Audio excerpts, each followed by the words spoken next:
Sand Creek Massacre, the atrocity that sparked Red Cloud's resistance, kill and scalp all big and small. Meats make lice. These were Colonel Chivington's orders, before his men slaughtered 150 innocent Native American women, children, and elders at Sand Creek in 1864. Despite the victims flying white flags and American flags as peace symbols, they were shown no mercy.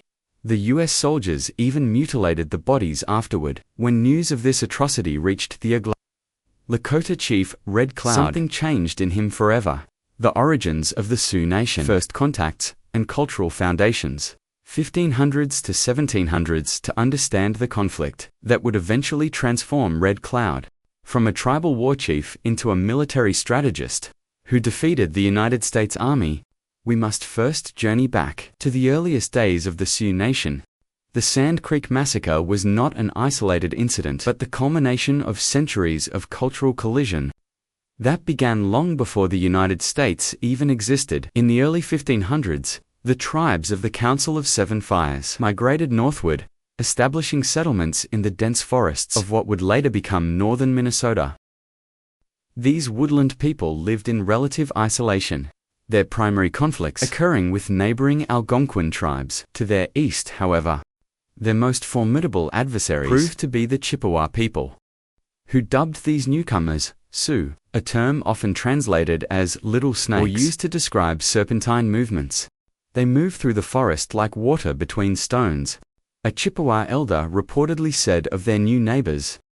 Silent and deadly, like small snakes, the Sioux developed a distinct culture, adapted to forest life. When French fur traders and trappers first encountered these tribes, they found people living with Stone Age technology.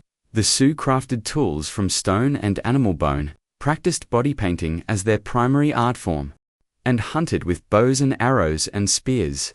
They gathered plants for food, but did not practice agriculture, pottery making, or basket weaving. One French trader wrote in his journal, "These forest people know nothing of gunpowder or the sound of cannon. They travel entirely by foot, having never seen horses, and use dogs to carry their burdens." To the French, the Sioux appeared primitive. To the Sioux, the French were equally strange, pale-skinned figures wearing unusual clothing and speaking incomprehensible languages. This mutual cultural shock marked the beginning of a relationship that would transform both societies. By the late 1600s, the balance of power began shifting dramatically. The Algonquin tribes acquired firearms through trade with English colonists and turned these new weapons against their Sioux enemies. The thunderous power of guns gave the Algonquin and Chippewa a decisive advantage. A Sioux warrior from this period recalled, "Our arrows flew true, but their thundersticks killed. From distances our bows could not reach. Many of our bravest fell before they could count coup." Under mounting pressure, the Algonquin and Chippewa gradually pushed the Sioux southward and westward, out of the forests and onto the grasslands of southwestern Minnesota. This forced migration fundamentally altered Sioux society and set the stage for their eventual transformation into the feared horsemen of the plains. The early 1700s brought the Sioux to a critical juncture. The Council of Seven Fires gathered to decide whether to remain in their new territory or continue westward. After heated debate, at least 3 tribes, including the Lakota, chose to press further west. This decision split the Sioux Nation into the eastern and western sections, forever altering their historical trajectory. As the western tribes moved toward the Dakotas, they subdivided into 7 bands: the Oglala Brule, Minnie, Hunkpupasans, Ark, Tekettle, and Blackfeet Sioux, reflecting their spiritual belief in the mystical power of the number 7, though they had witnessed the devastating effectiveness of firearms during conflicts with the Algonquin and Chippewa. These bands had not yet fully embraced guns as essential weapons. An Oglala elder explained their reasoning. "The thunderstick requires the white man's powder, and metal balls. A bow requires only wood and sinew. Which weapon makes a warrior truly independent?" This cultural independence would soon be tested as the Sioux encountered new technologies and peoples that would transform their society even more dramatically than firearms had. The arrival of horses would soon convert these forest-dwelling people into the legendary mounted warriors of the Great Plains, setting the stage for Red Cloud's rise to power and his eventual confrontation with the expanding American nation. The arrival of horses and cultural transformation. Mid to late 1700s, approximately 70 to 80 years after their first encounters with firearms, the Sioux acquired a four-legged creature that would revolutionize their culture far more profoundly than guns ever did. This swift animal, running like the wind across the plains, would transform not only the Sioux, but virtually every tribe west of the Mississippi River. The story of how horses reached the Great Plains begins centuries earlier and thousands of miles away. In 711 CE, Moorish armies from North Africa invaded Spain, bringing with them a breed of horses smaller and faster than their European counterparts. For the next 800 years, Christian armies fought to reclaim Spanish territories from the Moors, constantly confronted by these superior mounts. In 1492, as Spain finally defeated the last Islamic kingdom on the Iberian Peninsula, they simultaneously funded Christopher Columbus's voyage across the Atlantic. This coincidence of timing would have monumental consequences for the indigenous peoples of North America. Following Columbus's arrival, Spanish conquistadors brought their horses to the New World.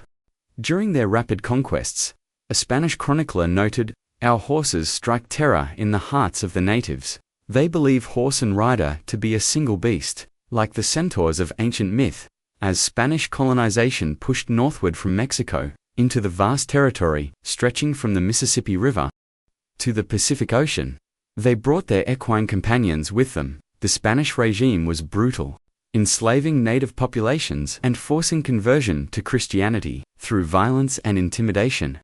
In 1680, the Pueblo people of what is now New Mexico had endured enough. They orchestrated a massive uprising, killing Spanish colonizers, destroying religious symbols, and, critically, releasing thousands of horses into the wild. This event, later called the Great Horse Dispersal, gave birth to the North American Mustang and catalyzed a cultural revolution across the West. "When the four-legged spirit came to us," recounted an elderly Comanche warrior years later, "we became a different people. Before we crawled on the earth. After we flew across it, the horses spread rapidly. Through indigenous trade networks, tribes like the Apache, Comanche, Shoshone, and Cheyenne acquired horses decades before the Sioux, giving them military advantages and transforming their hunting practices. By the 1770s and 1780s, the Cheyenne began trading horses to the Sioux, who quickly recognized their value. The integration of horses into Sioux society happened with remarkable speed. Hunting practices that had remained largely unchanged for centuries were completely reinvented. Buffalo hunts that once required elaborate group coordination and dangerous foot pursuits became more efficient and less perilous. A Lakota hunter described the transformation. Before the horse, 10 men might risk their lives to kill one buffalo. With horses, one man could take many buffalo and return safely to his family. The horse revolutionized Sioux warfare as well. Mounted warriors could strike quickly and retreat before enemies could respond. Raids could be conducted over longer distances. Entire communities became more mobile, able to follow buffalo herds and avoid enemies with unprecedented freedom. Interestingly, this monumental shift in Plains Indian culture coincided with another revolutionary moment happening far to the east. While the Sioux were incorporating horses into their society, the 13 American colonies were fighting for independence from Britain. This conflict, which would give birth to the United States, was virtually unknown to the Sioux and held no significance for them at the time.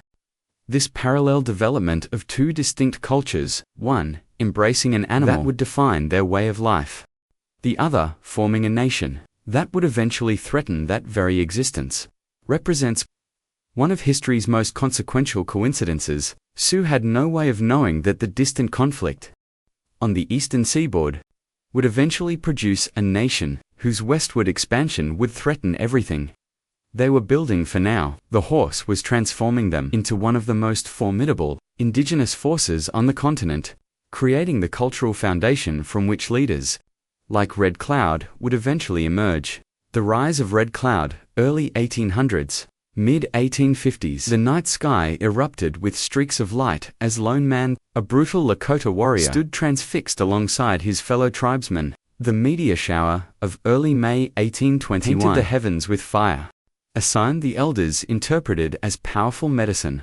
"The spirits speak to us tonight," whispered an old medicine man, his weathered face illuminated by the celestial display.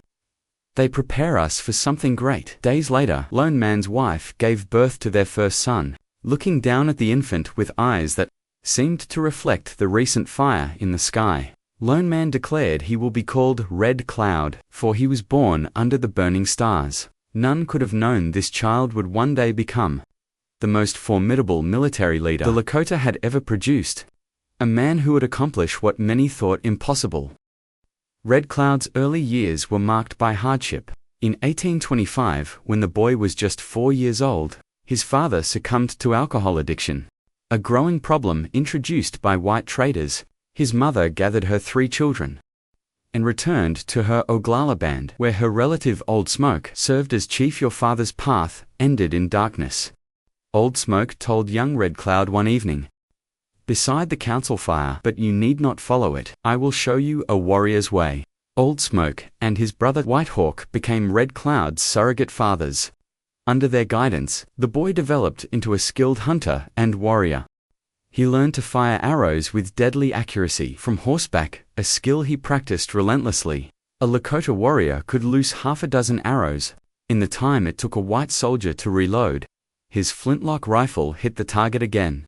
White Hawk would command, as Red Cloud practiced, "A warrior who misses might as well stay." In the women's lodge, the boy absorbed not just martial skills, but also the sacred traditions of his people. He learned the mythology of the Lakota, including the tales of Ink, the trickster spider, and the story of Wind Cave in the Black Hills, the place his people considered the heart of everything. That is, as Red Cloud grew, so did his reputation for ferocity. By 16, he had claimed his first war trophy in a raid against the Pony, counting coup on an enemy warrior.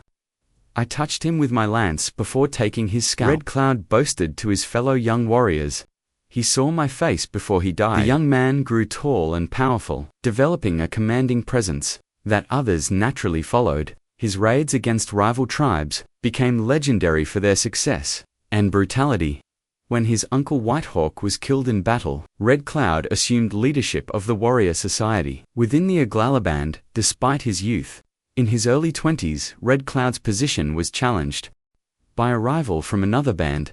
The confrontation ended with Red Cloud killing his opponent in single combat, cementing the Oglala as the largest and most powerful band among the Western Sioux, with Red Cloud as their de facto war leader. The other chiefs speak of peace and ceremonies, an elder observed, but when the warriors prepare for battle, they look to Red Cloud. Personal tragedy struck when Red Cloud found himself torn between 2 women, Pine Leaf and Pretty Owl. Though his heart belonged to Pine Leaf, his father's brutal heritage and shameful death from alcoholism hindered his advancement within the Oglala tribe.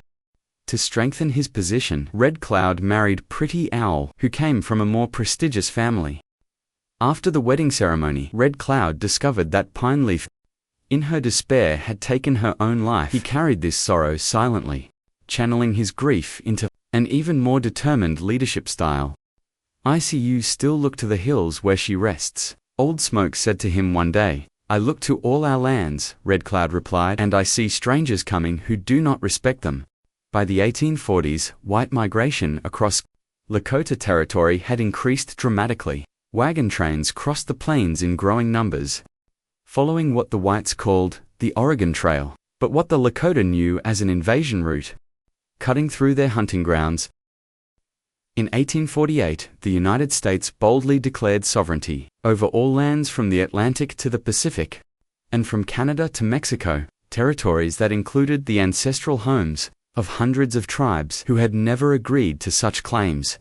White prospectors traversed Lakota and Cheyenne lands in search of gold. When they trespassed, they often paid with their lives.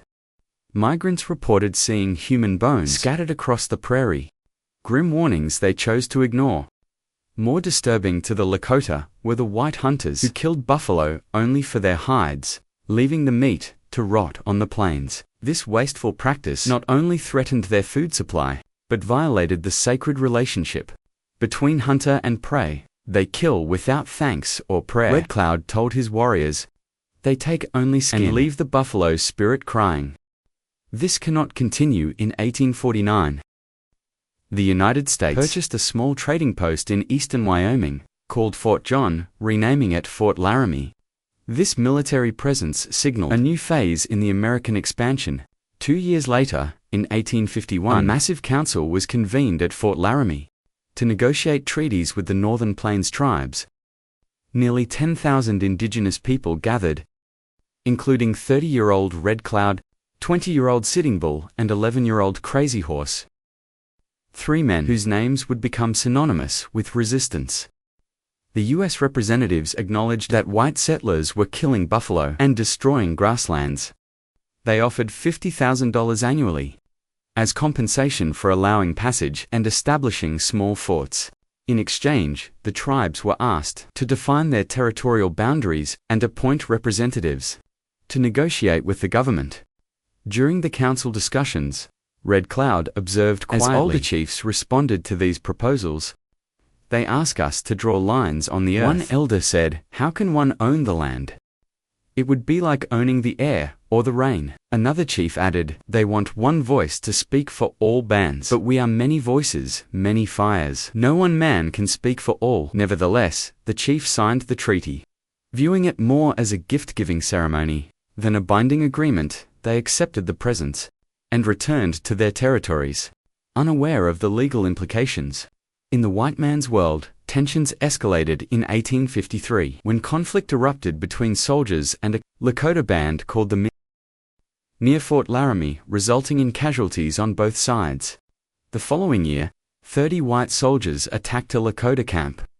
The combined forces of Oglala and Miniconjou warriors surrounded and killed all of them. This marked Red Cloud's first killing of white men. Their blood is no different than that of the Pony or Crow. Red Cloud told his warriors afterward. They died just as easily the summer after. Miniconjou and Brule warriors, under Spotted Tail's leadership, attacked multiple wagon trains, killing settlers and burning wagons. During this period, Red Cloud was honored as a chieftain in the Oglala camps, a position that put him on the path to becoming a principal leader. The U.S. Army appointed Colonel William Harney to command the region around Fort Laramie. The Lakota called him Mad Bear for his notorious hatred of indigenous people. Harney ordered all bands in the area to move to Fort Laramie. When one band remained behind to hunt, Harney led 600 soldiers in an attack, killing 86 people and capturing 70 others in what was officially called the Battle of Ash Creek, but was essentially a massacre of a peaceful camp. They killed women gathering berries, reported a survivor who made it to Red Cloud's camp.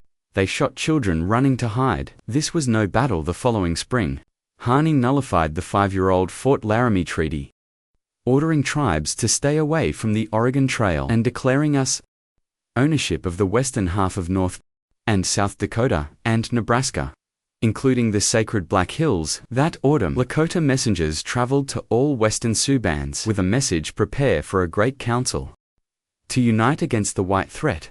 Red Cloud, now recognized as one of the most influential war leaders, would play a central role in what was to come.